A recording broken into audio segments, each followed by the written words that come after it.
saya bawa mushaf. Dengan mushaf itu, saya duduk di ruangan tengah, saya menghadap ke kiblat dan saya mohon kepada Allah. Ya Allah, saya tak punya kemampuan lagi membahagiakan ayah saya saat hidup di dunia. Tapi mohon jadikan setiap huruf dalam Al-Quran ini, ya Allah, pahalanya mengalir untuk ayah saya.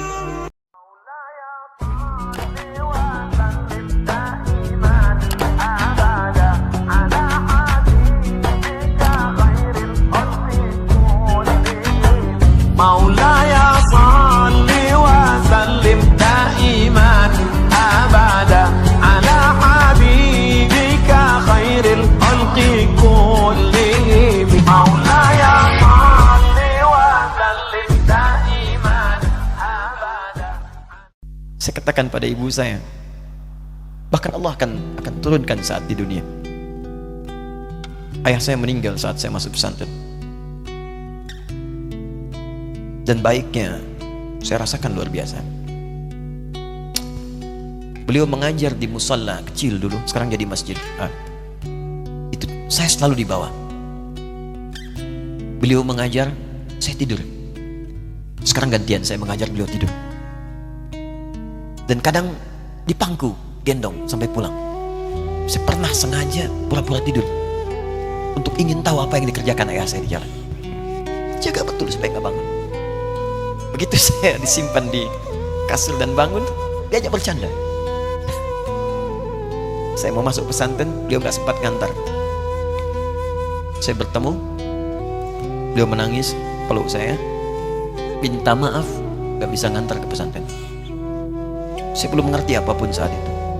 Saya bertekad, insya Allah saya belajar dengan sungguh-sungguh. Sepekan, 2 pekan saya dapat panggilan pulang. Saya tanya pada kakak saya yang ikut, sekarang ada di sini. Di mana ayah? Beliau nggak jawab. Sampai di Bandung, paman saya, yo sekarang saya ke MUI Jawa Barat. Langsung menyampaikan, nampaknya nggak akan terkejar sampai sana. Mungkin sudah dimakamkan. Saya ngerti, paham saat itu bahwa beliau telah wafat. Maka saya pulang. Maghrib saya sampai, saya dapati ibu di ruangan tengah. Saya datangi, saya menahan tangis, tidak tangis sedikit pun, untuk membahagiakan ibu saya. Saya datang, saya peluk, saya temani tidurnya. Itu pertemuan saya dengan ayah saya terakhir di mimpi. Saya bermimpi melihat sudah pakai kemeja, tersenyum, mendadahi saya. Sudah. Besoknya saya cari ke kamar. Ternyata Allahu Akbar, apa yang selama ini saya pelajari di pesantren, kitabnya sudah ada di kamar semua, sudah disiapkan. Saya menangis saat itu, saya bawa mushaf. Jadi bapak saya, ayah saya, itu bajunya pun saat wafat dibagikan kepada sahabat-sahabatnya. Bajunya, kitab-kitab ini dibagikan.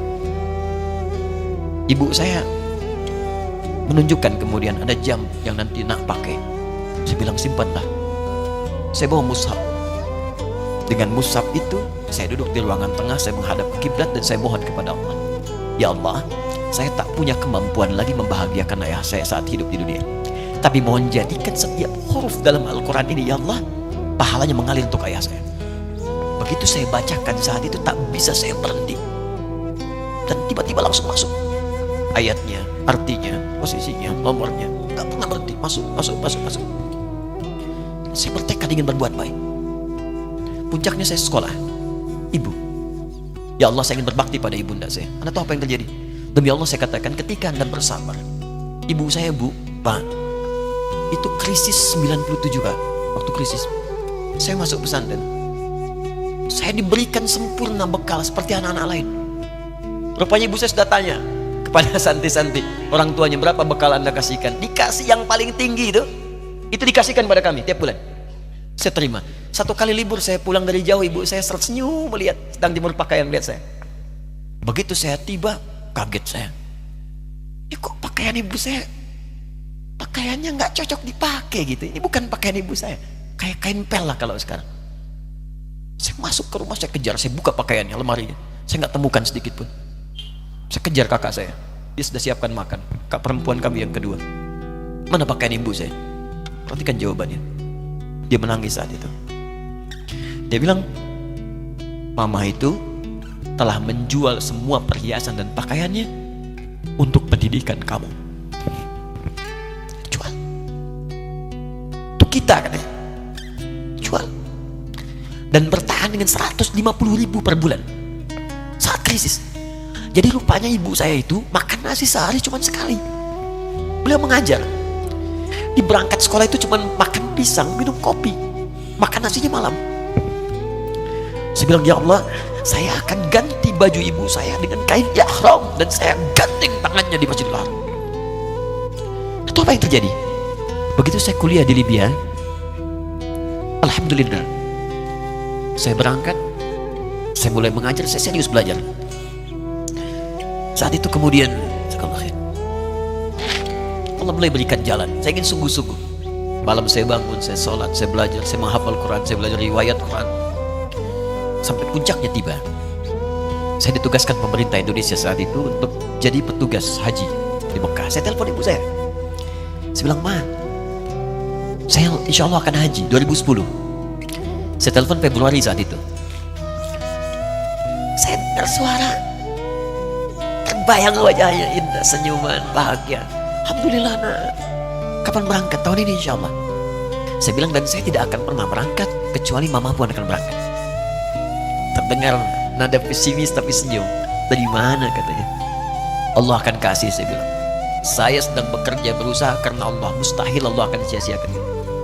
Berapa butuhnya? Porsinya 25 juta. Kapan harus ada? Bulan Juni. Ya, jadi dari Februari ke Juni itu. Ya, Juli bukan Juni, Juli. Ya, jadi saya masih ingat bulan 7, 5 bulan itu. Saya ibu Pak, nabung saya. Saya beli tabungan, saya niatkan untuk ibu saya haji. Bulan Juli masih setor 25 juta. Jadi semua tabungan masukin situ. Ada yang ngajar ngasih, masukin situ. Masukin semua. Tepat sepekan sebelum itu kemudian didaftarkan, saya buka tabungan. Allahu Akbar, karunia Allah luar biasa. Tadi butuh berapa? 25 juta. Begitu dibuka, Masya Allah, 1 juta. Karena beasiswa nggak banyak, 1 juta. Tapi 3 hari sebelum daftar, entah dari mana ibu-ibu pengajian di KBRI datang. Ustadz, ibu katanya mau haji juga ya? Ustadz mau haji ya? Ibu ikut ya? Sudah nggak usah dipikirin, nanti kami yang pikirkan semuanya. Tiba-tiba dikirim, bayar porsinya di sana, dapat koper paling besar. Bayangkan, tadinya kopernya belum datang, telepon lagi, nak koper belum datang katanya. Saya bilang, Ma, tenang aja, apa hajinya nggak jelas ini? Tidak jelas, saya bilang, insya Allah. Ya. Nah, cuman beritanya berbeda. Begitu saya telepon lagi, Ma, gimana bisa? Nah, telah keluar pengumumannya. Kapan, Ma? 2013. Loh, kan saya haji 2010, nggak bisa, harus 2010. Lihat kalimat ibunda saya. Nah, jangan pernah mengambil hak orang lain. Allah kasih 2013, alhamdulillah.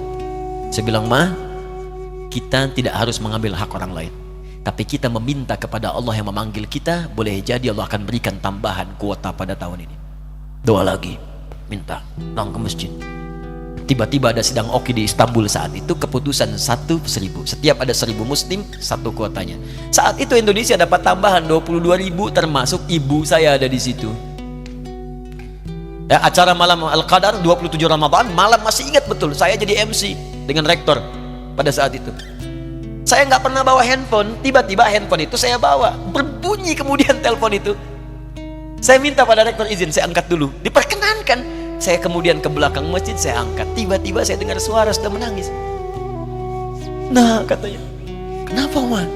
Alhamdulillah, Mama bisa haji. Ternyata kuota itu termasuk ibu saya. 5 bulan, Pak. Bayar biasa. Nggak bayar tambahan, nggak ada macam-macam, bisa berangkat. Begitu saya berangkat duluan, saya tungguin betul di apartemennya, di maktabnya sampai datang. Begitu sudah datang, saya nggak sapa, saya lihat dari jauh. Bahagianya saya bisa mengganti pakaian tadi yang lusuh dengan kain ihram. Saya perhatikan, saya ikuti dari belakang. Di lift, saya ikuti. Di jalan, saya ikuti. Begitu sampai Masjidil Haram, saya gandeng tangannya. Ma, kita sama-sama. Labbaik Allahumma labbaik. Labbaik la syarika lak labbaik. Saya tawaf, saya gandeng ibu saya lindungi supaya dapat kenikmatan dalam tawafnya. Begitu saya rasakan bagaimana Sayyidah Hajar bekerja keras untuk Ismail. Saya balas di situ. Saya gandeng tangan yang kanan. Saya minta pada Allah, muliakan ibu saya, Allah muliakan ibu saya, muliakan, berikan saya kesempatan membahagiakannya. Cuman yang kanan digandeng, yang kiri kosong, karena sudah tidak ada. Jadi ketika Anda belajar pun untuk menjadi ulama, Allah akan muliakan Anda. Orang tua Anda akan dapat bagiannya. Yang hafal Quran itu Musa, yang bisa haji bapak ibunya.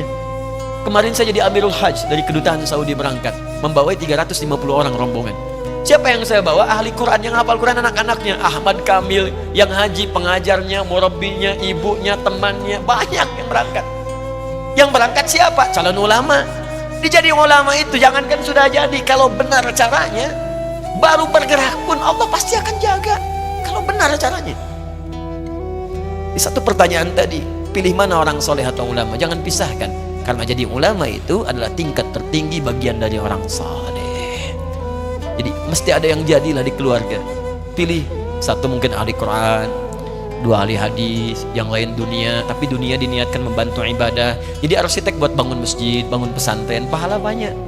Insya Allah akan dibuka oleh Allah, insya Allah.